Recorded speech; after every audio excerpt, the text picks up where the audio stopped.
दोस्तों, जब माता रानी अपने भक्त को बचाने बीच नदी में हुई प्रकट और वहां मौजूद हर किसी को अपने अवतार से किया अचंभित। ये सच्ची घटना देख आपके भी आंखों में आंसू आ जाएंगे। परंतु उससे पहले माता रानी का जयकारा कमेंट बॉक्स में जय माता दी लिख जरूर लगा दी।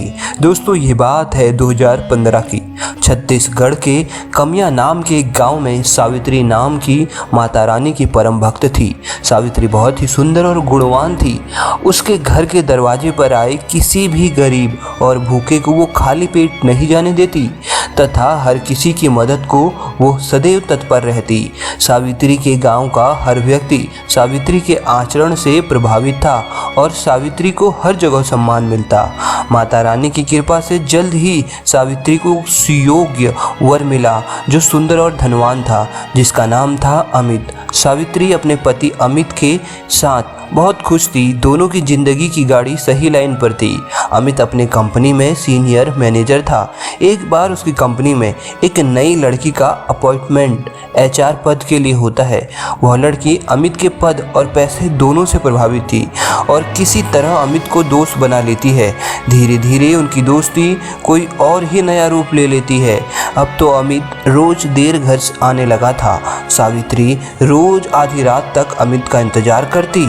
उसने कितने बार अमित से इसका कारण पूछने की कोशिश भी करी कि वह क्यों अब रोज देर से घर आते हैं, तो अमित काम ज़्यादा होने का बहाना बना देता। अब तो हालत इतनी खराब हो गई थी कि अमित के छुट्टी वाले दिन भी अमित सावित्री को समय नहीं दे पा रहा था, क्योंकि हर समय वह अपने फ़ोन पर ही बिजी रहता। हद तो तब हो गई जब अमित के जन्मदिन वाले दिन पर सुबह से सावित्री बहुत खुश थी। उस दिन उसने अमित के लिए रात को मेहनत से कई सारे पकवान बनाए। अमित को खुश करने के लिए अपने घर खर्च के बचाए पैसों से उसके लिए उपहार भी लिया। परंतु उस दिन आधी रात करीब 1:30 बजे अमित घर आया। अमित का इंतजार करते करते दरवाजे के पास कुर्सी में बैठी सावित्री को नींद आ चुकी थी। जब अमित घर आया तो उसने घर की डोर बेल बजाई, परंतु सावित्री के नींद में होने के कारण उसे कुछ देर बाहर इंतजार करना पड़ा। जैसे ही सावित्री की नींद अचानक टूटी तो उसने जल्दी से घर का मुख्य दरवाज़ा तुरंत खोला। उधर अमित गुस्से में था। दरवाज़ा खुलते ही अमित ने सावित्री को देखा और गुस्से में उसने उस पर हाथ उठा दिया। अमित तो वैसे भी कोई बहाना ढूंढ रहा था कि उसे सावित्री से छुटकारा मिल जाए ताकि वह उस ऑफिस वाली लड़की से शादी कर सके। उसने सावित्री पर गलत आरोप लगाकर तथा उसे डराकर घर से बाहर निकाल दिया। अपने पति के द्वारा इस तरह अपमानित होने पर सावित्री को लगा कि वही गलत है। वो रोते हुए एक नदी के किनारे गई और वहाँ से उसने उस नदी में कूद लगा दी।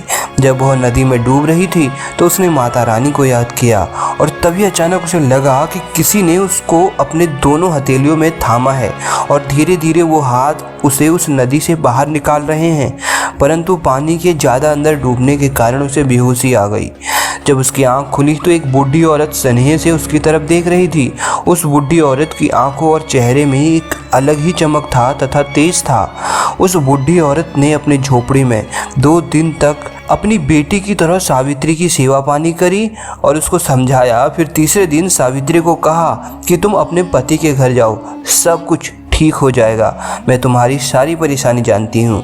और सावित्री को वही सब चीज़ बताई जो उसके साथ घटित हो रही थी। सावित्री उस बुढ़िया से हैरान थी, आखिर वो कैसे ये सब बातें जानती थी। तभी वह बुढ़िया बोली, बेटी चिंतित ना हो, मेरा आशीर्वाद तुम पर है, जाओ अब घर जाओ। इतना कहकर वो अचानक गायब हो जाती है। सावित्री ये चमत्कार देख हैरान थी, परंतु उसे समझते ज़्यादा देर नहीं लगी कि उस बुढ़िया के रूप में वह साक्षात माँ दुर्गा ही थी।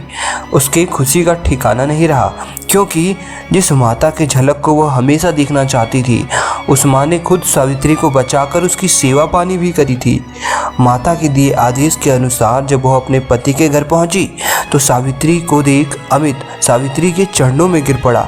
रोते रोते अमित बोला, मैं तुम्हारा अपराधी हूँ जो मैंने अपने सीधी सादी और पवित्र पत्नी के साथ अत्याचार किया, उसे बुरा भला कहा और फिर बताया कि कैसे उसकी ऑफिस की एक लड़की ने उसे पहले तो अपने जाल में फंसाया और फिर बड़े चालाकी से उसके अकाउंट के सारे पैसे उड़ा दिए और अब वह भाग चुकी थी।